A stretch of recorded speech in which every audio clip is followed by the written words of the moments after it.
Bengal express টিভিতে আপনাদের সবাইকে স্বাগত। আমি শরৎ চক্রবর্তী। আমরা আজকে যে বিষয় নিয়ে কথা বলবো সেই বিষয়ে উনি একজন বিশেষজ্ঞ, দেবাশীষ মুখোপাধ্যায়। তার চন্দননগরের বাড়িতে বসে আমরা কথা বলতে এসেছি। এবং সত্যজিৎ রায় ভারতীয়দের গর্ব। আমি শুধু বাঙালি গর্ব বলবো না, একটা আন্তর্জাতিক মানের পরিচালক, যিনি দেশকে একটা বিশেষ জায়গায় নিয়ে গেছেন তার চলচ্চিত্র নির্মাণের মধ্যে দিয়ে, এবং অস্কার পেয়েছেন। তাকে নিয়ে যাবতীয় কাজকর্ম বড় মাপের, মানে গবেষণামূলক কাজকর্মের দেবাশীষ মুখোপাধ্যায়ের নাম সবাই জানেন। আজকে সত্যজিৎ রায়ের শতবর্ষ পার হয়ে গেছে, তবু তাকে নিয়ে গল্প শোনা, তাকে নিয়ে তার মূল্যায়ন, তার ভালো লাগা, তার খারাপ লাগা, যেহেতু তার রায় পরিবারের লোক ছিলেন দেবাশীষ, সুতরাং আমরা একটু জানতে চাইব একটু অন্দরমহলের গল্প। প্রথমে তোমাকে স্বাগত। নমস্কার। আমরা দুজনে সহকর্মী বলে তুমি করে কথা বলছি। দেবাশীষ এমনি একটু মিতভাষী বরাবরই। আমি দেবাশীষের কাছে প্রথমে একটু সত্যজিৎ রায় সম্পর্কে, যেহেতু আমরা পুরোটাই আলোচনাটা সত্যজিৎ রায়ের উপরে, শতবর্ষে সেভাবে বাঙালি কি তাকে নিয়ে যে উদযাপন করা, শতবর্ষ উদযাপন করা, সেটা কি সত্যিকারে করতে পেরেছি আমরা? দেখুন, প্রথমে বলি যে সত্যজিৎ রায় শুধু একজন চিত্র পরিচালক নন, তিনি একজন লেখক, তিনি একজন গ্রাফিক ডিজাইনার, তিনি একজন শিল্পী। ফলে বহুমুখী প্রতিভা বলতে যেটা বোঝায়, ভারতেই বলবো যে রবীন্দ্রনাথের পর যে মানুষটির কথা বলতে হয়, যে কাজেই হাত দিয়েছেন তাতেই পুরো মাত্রায় সফল হয়েছেন। আর মুশকিল হচ্ছে কি, আপনি যে প্রশ্নটা প্রথমেই করলেন যে সত্যজিতের শতবার্ষিকী হয়ে গেছে 2021 সালে, উনি 1921 সালে জন্মেছিলেন। তা শতবর্ষে যেটা দেখা গেল, প্রথম হচ্ছে সেভাবে শতবর্ষ পালনের সুযোগ আমরা পাইনি, কারণ তখন কোভিড চলছিল। কিন্তু তা সত্ত্বেও 21 থেকে 2022 পর্যন্ত তাকে নিয়ে যেটা হয়েছে, আমি বলবো তাকে নিয়ে, তাকে একটা দেবতার স্থানে বসিয়ে তাকে নিয়ে যে উচ্ছ্বাস বাঙালি দেখিয়েছে, মূল্যায়ন তার চেয়ে অনেক কম হয়েছে। এবং দু একটি পত্রিকা বেরিয়েছে, খুবই ভালো পত্রিকা বেরিয়েছে, তাকে নিয়ে মূল্যায়নের চেষ্টা হয়েছে, কিন্তু যথাযথ মূল্যায়ন এখনো হয়নি বলেই আমার বিশ্বাস। কারণ একজন পরিচালক বা একজন সাহিত্যিক বা একজন শিল্পীকে বোঝার জন্য তাকে নিয়ে যে পরিমাণ চর্চা করতে হয়, যে পরিমাণ বিশ্লেষণ করতে হয়, সেইভাবে বাঙালি তাকে দেখেনি। বরঞ্চ বাঙালি তার ছবি টাঙিয়ে, তার ফটো ফ্রেমে মালা দিয়ে, ধূপধুনো দিয়ে পুজো করতেই ভালোবাসে। ফলে সেটাই বেশি হয়েছে। একদম যে হয়নি তা নয়, কিন্তু আরো মূল্যায়নের দরকার। এবং বিশেষ করে এখনো চলচ্চিত্রের 100 বছর অনেকদিন আগে দিয়ে গেছে, তবুও এখনো পর্যন্ত বাংলার সংবাদপত্রে বা বাংলার সাময়িক পত্রে ফিল্মের যে আলোচনা হয়, তা শুধু গল্পটার সমালোচনা হয়, ফিল্মটার সমালোচনা এখনো হয় না। ফলে লোকে ন্যারেশনটা শুনতে চায়, ছবির গল্পটা শুনতে চায়। ফলে আমার মনে হয় এখনো অনেক কাজ বাকি রয়েছে। ফলে সত্যজিতের সাহিত্য নিয়ে কলেজ, ইউনিভার্সিটিতে পড়ানো হয়, কিন্তু সাধারণ পাঠকের কাছে সেভাবে সত্যজিতের গল্প মূল্যায়ন এখনো হয়নি বলে আমার বিশ্বাস। যেহেতু অস্কার পেয়েছেন এই বিষয়ের উপরে, চলচ্চিত্র নির্মাণের ক্ষেত্রে, তাই তার অস্কার পাওয়া, কিন্তু তার পরিধি, ব্যাপ্তি, এগুলো আমরা জানি। তার চরিত্র ফেলুদা, এখনও ছোটরাও ফেলুদা পড়ে। সুতরাং তার সাহিত্য সৃষ্টি, তার আর্ট যেটা বলি, শিল্পকলা, এগুলো ছিল। কিন্তু একটা জিনিস নয় না, আমি বলছি যে শতবর্ষের, আমি অনীক দত্ত যেমন একটা ছবি তৈরি করেছিলেন সত্যজিৎ রায়ের অপরাজিত, মৃণাল সেনেরটা অঞ্জন দত্ত তৈরি করেছেন, সৃজিত মুখার্জি করেছে, সৃজিত মুখার্জি করেছে, এবং ঋত্বিক ঘটক নিয়েও হয়েছে, সেটা যেটাতে শিলাজিৎ অভিনয় করেছে। কিন্তু এই যে তাদেরকে, তাদের পরবর্তী প্রজন্ম ট্রিবিউট করছে যেভাবে, সেটাকে তোমার ভালো লেগেছে না? সেটাকে একটু, মানে সেটাকে কিভাবে দেখেছো? সেটা দেখুন, আমাদের একটু অজ্ঞতা। এই যে আপনি বললেন যে সত্যজিতের বিশ্বায়নের বা প্রতীক হিসেবে আপনি বললেন যে ও অস্কার পেয়েছে, কিন্তু অস্কারটা কিন্তু বিশ্ব চলচ্চিত্রের শ্রেষ্ঠ পুরস্কার নয়। অস্কার কি? অস্কার হচ্ছে ইউনাইটেড স্টেটস অফ আমেরিকা, ইউএসএতে মুক্তিপ্রাপ্ত ছবির শ্রেষ্ঠত্ব পুরস্কার অস্কার। কিন্তু বিশ্বের মধ্যে সেরা না, একদমই নয়। বিশ্বের মধ্যে শ্রেষ্ঠ যদি বলতে হয় সেটা হচ্ছে Berlin film festival, Venice film festival, কান ফিল্ম ফেস্টিভ্যাল। সেখানে বিশ্বের সমস্ত দেশের বাছাই করা ছবি নিয়ে তার প্রতিযোগিতা হয়। সেখানে সত্যজিৎ অসংখ্যবার পুরস্কার পেয়েছেন। কিন্তু অস্কার যেটা হচ্ছে, অস্কার যেহেতু টিভিতে দেখানো হয়, পৃথিবীর অনেক দেশের লোক দেখতে পায়, ফলে ওদের ধারণাই হয়ে গেছে অস্কারই হচ্ছে পৃথিবীর শ্রেষ্ঠ শ্রেষ্ঠতম পুরস্কার। একদম তা নয়, একদম নয়। তবে হ্যাঁ, সত্যজিতের ক্ষেত্রে বলা যায়, সত্যজিৎ তো কোনো পার্টিকুলার ফিল্মের জন্য অস্কার পায়নি, তার সমস্ত ফিল্মের কাজের জন্য অস্কারটা পেয়েছে। সেই দিক দিয়ে তাকে সেই সম্মানটা অস্কার দিয়েছে। এবং এছাড়াও মাত্র দুজনকে এর আগে দিয়েছিল, একটা হচ্ছে চার্লি চ্যাপলিন, আর একটা হচ্ছে আকিরা কুরোসাওয়াকে দিয়েছিল। ফলে এই জন্যেই বলছি যে এই যে আমাদের না জানা, যে আমরা অস্কার বলেই মেতে উঠছি, সেটা ঠিক নয়। তোমার নিশ্চয়ই জানা আছে, আমরা অপরাজিত দেখতে গিয়ে দেখেছি যে মৃণাল সেনের সঙ্গে ওনার সমসাময়িক পরিচালক দুজনেই, কিন্তু কোথাও না কোথাও একটা দ্বন্দ্ব মানে দেখানো হয়েছে বা দেখা আছে। তুমি নিজে যেহেতু সত্যজিৎ রায়ের ঘরে খুব স্নেহের তুমি একজন, মৃণাল সেনকে উনি ঠিক কীভাবে দেখতেন? দেখুন, দুজনের মধ্যে সমসাময়িক পরিচালক, ফলে আর দুজনেই হচ্ছে একটু বামপন্থী ঘরানার লোক, ফলে তারা সমালোচনা করবেই, এটাই সুস্থতার লক্ষণ। মৃণাল সেন যেমন সত্যজিৎ রায়ের ছবির সমালোচনা করেছেন, তার কাজের সমালোচনা করেছেন, তেমনি সত্যজিৎ রায়ও মৃণাল সেনের কাজের তীব্র সমালোচনা করেছেন। ওর যখন আকাশ কুসুম হয়, তখন স্টেটসম্যানে একটা চিঠি বেরিয়েছিল এবং তাতে উনি এটাকে খুব খারাপ ছবি বলেছিলেন। অনেক দিন ধরে সেই তর্ক বিতর্ক চলেছে এবং তারপরে দুজনের খুব চমৎকার সম্পর্ক হয়ে গেছে।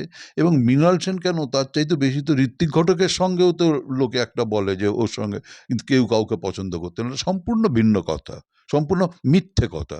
কারণ সত্যজিৎ রায়ের আজ পর্যন্ত কোনো লেখাতে ঋত্বিক ঘটকের বিরুদ্ধে কোনো লেখা দেখিনি, এবং ঋত্বিক ঘটকও যখন সত্যজিৎ রায়ের ওপর লেখা লিখেছেন তাতে ভূয়সী প্রশংসা করেছে। এটাই আসলে মুশকিল কি জানেন, বাঙালিরা একটু লড়িয়ে দিতে চায়।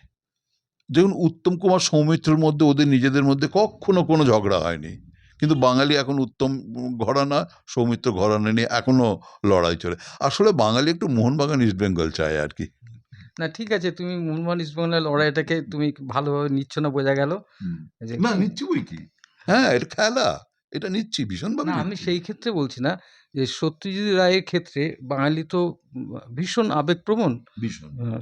তখন, এবং সত্যজিৎ রায় নিজেই স্বীকার করেছেন মানে মৃণাল সেনের কৃতিত্ব এবং ঋত্বিক ঘটকের কৃতিত্ব। অবশ্যই। পরবর্তীকালে তিনি গৌতম ঘোষ এবং বুদ্ধদেব দাশগুপ্তর প্রশংসা করেছেন মুক্ত মনে। তার চেয়ে একদম গৌতম ঘোষকে আরও বেশি তিনি নাম্বার দিয়েছেন। ভীষণ।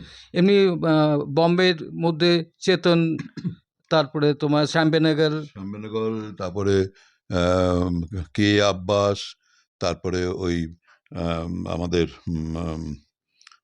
ওর নামটা কি ভুলে গেলাম আমি।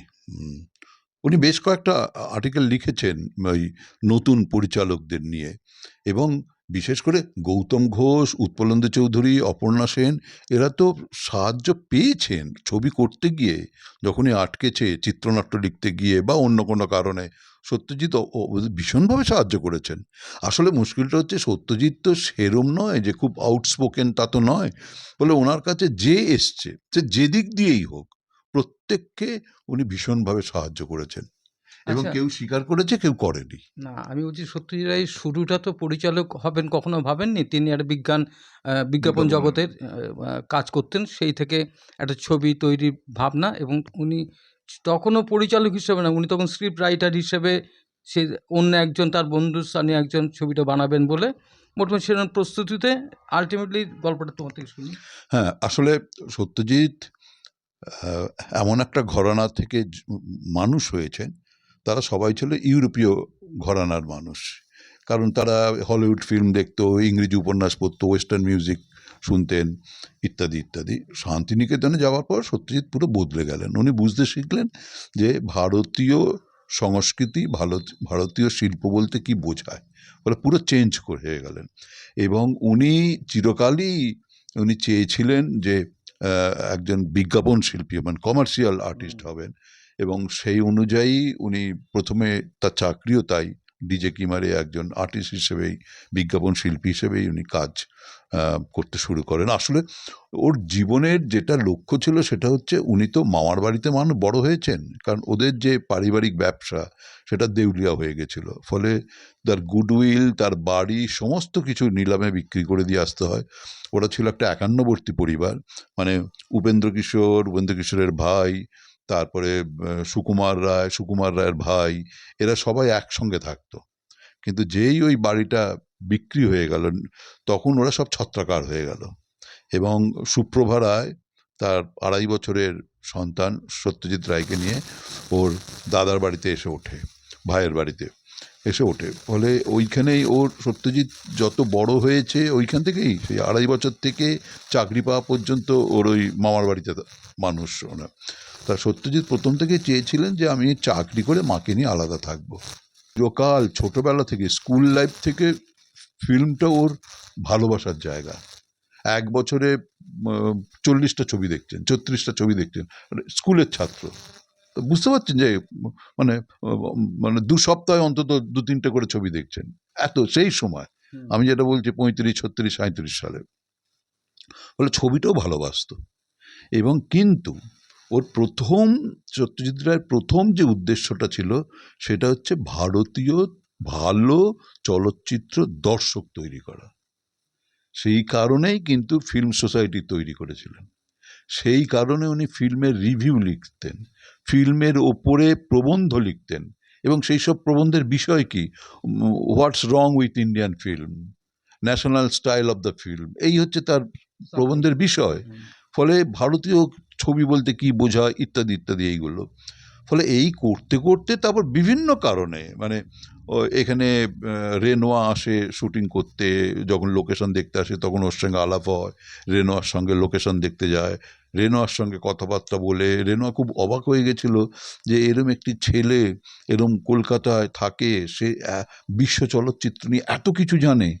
সে খুব বিস্মিত, এবং রেনোয়াই ওকে বলে তুমি চলচ্চিত্র করার কথা ভাবছো না কেন, এবং রেনোয়াই ওকে বলে তুমি যখন ফিল্ম করবে তখন কিন্তু হলিউড ঘরানার ছবি করো না, বিশেষ করে তখন যে সমস্ত ছবি হতো বাংলা, সবই হচ্ছে হলিউড থেকে কপি করে, মানে গল্পের কপি নয়, ফিল্ম স্টাইলের কপি, পরিচালনার কপি, সেটের কপি, আলোর কপি, এইগুলো।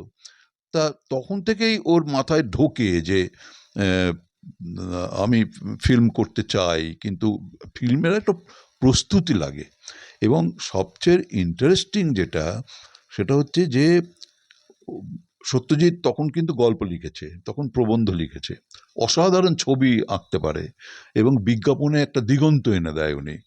একদম পুরো ইউরোপীয় ঘরানা থেকে ভারতীয় বাঙালি ঘরানা নিয়ে আসেন বিজ্ঞাপন শিল্পে। এটা নিয়ে তো সেভাবে আলোচনাই হয়নি। কিন্তু সঙ্গীত তো ছিল, কিন্তু সে তো ভেতরে সে তো শ্রোতা। সঙ্গীত নিয়ে তো চলচ্চিত্র প্রকাশ পেয়েছে, সে তো অনেক পরে সে 61-এ, 61 সালে, 55 থেকে 61 অবধি তো ওর সঙ্গীত পরিচালক তো অন্য লোক, রবিশঙ্কর, আলী আকবর, বিলায়েত খাঁ, জ্যোতিরিন্দ্র মৈত্র, এরা। ফলত কিন্তু ওর ভালোবাসাটা তো রয়েছে। এবং একবার সৌমিত্র চট্টোপাধ্যায় ওকে জিজ্ঞেস করেছিলেন যে মানে তো আপনি ভালো গল্প লেখেন, আপনি ভালো ছবি আঁকতে পারেন, কিন্তু আপনি ফিল্মে এলেন কেন? তখন সত্যজিৎ একটা খুব কথা বলেছিলেন যে দেখো ভাই, আমি গল্প লিখি, আমি সাহিত্য করি, কিন্তু আমি কখনো রবীন্দ্রনাথকে টপকে যেতে পারবো না। আমি ছবি আঁকি, কিন্তু কখনো বিনোদ বিহারী বা নন্দলাল বসুর চেয়ে বড় শিল্পী হতে পারবো না। নিজে জানতেন কতটা, এবং শুধু জানতেন নয়, ওরা যে কত বড় সেটা জানা। শুনুন, শুধু জানলে হবে না, আপনি যখনই কোনো ভালো গান শুনবেন, আপনাকে তো গানের বোদ্ধা হতে হবে, গানের ব্যাকরণটা জানতে হবে, তবে তো আপনি অ্যাপ্রিসিয়েট করতে পারবেন। ফলে সত্যজিৎ সেটা জানতেন। ফলে সত্যজিৎ বলেছিলেন যে এই একটি জায়গা আছে যেখানে এখনো ঠিকঠাকভাবে সেই মাধ্যমটাকে কাজে লাগানো হয়নি। ফলে তখন সত্যজিৎ ভেবেছিলেন। এবং আর একটা জিনিস আছে যে প্রথম হচ্ছে ফিল্ম করতে গেলে প্রথম যে জিনিসটা দরকার সেটা হচ্ছে মূলধন। ভালো প্রডিউসার সেটা কোত্থেকে পাবে? ফলে সত্যজিৎ যখন ইংল্যান্ডে যায়, লন্ডনে যায়, অনেক দিন ছিলেন সেখানে, এবং সেখানে উনি অসংখ্য ইউরোপিয়ান ছবি দেখছেন, এবং সেখানে ইটালিয়ান একটা ছবি দেখে উনি বুঝতে পারলেন যে কম খরচায় কি করে একটা ছবি হতে পারে। এবং তার চেয়েও বড় কথা, সত্যজিতের মাথায় যে গল্পটা ফিল্ম করবার জন্যে, মানে কি বলবো, একটা রসায়ন চলছে, একটা কাজ মন ভেতরে ভেতরে একটা অনুরণন চলছে, তা সেটা হচ্ছে যে পথের পাঁচালী। এবং তখনও উনি সাহস পাচ্ছেন না যে সেই সময় ছবি বলতে কি একজন নায়ক একজন নায়িকা বয়স্ক, সেখানে দুটি বাচ্চা ছেলে মেয়েকে নিয়ে একটা ছবি হবে, সাহসটা পাচ্ছে না। কিন্তু এটা লোকে বলে না, সবাই বলে ইটালিয়ান ওই ডিসি কার বাইসাইকেল থিপ দেখে উদ্বুদ্ধ হয়েছিলেন। বাইসাইকেল থিপ দেখে উদ্বুদ্ধ হয়েছিলেন কেন? কারণ ওখানে কিন্তু একটি বাচ্চা ছেলেও কিন্তু প্রধান চরিত্রে আছে। এতক্ষণ আপনারা যার কথা শুনছিলেন সত্যজিৎ রায়ের উপর কাজ করেন এবং সেই কাজের তিনি বিশেষজ্ঞ গবেষক দেবাশিস মুখোপাধ্যায়। আমরা অনেকটা গল্প তো শুনেছি, আবার দ্বিতীয় পর্বে কিছু গল্প আরও রয়েছে, যেটা দ্বিতীয় পর্বে আপনাদের কাছে শোনাবো বা বলবেন। আজকের মতন প্রথম পর্বের আমাদের আড্ডা এখানে শেষ করছি, আবার দেখা হবে দ্বিতীয় পর্বে।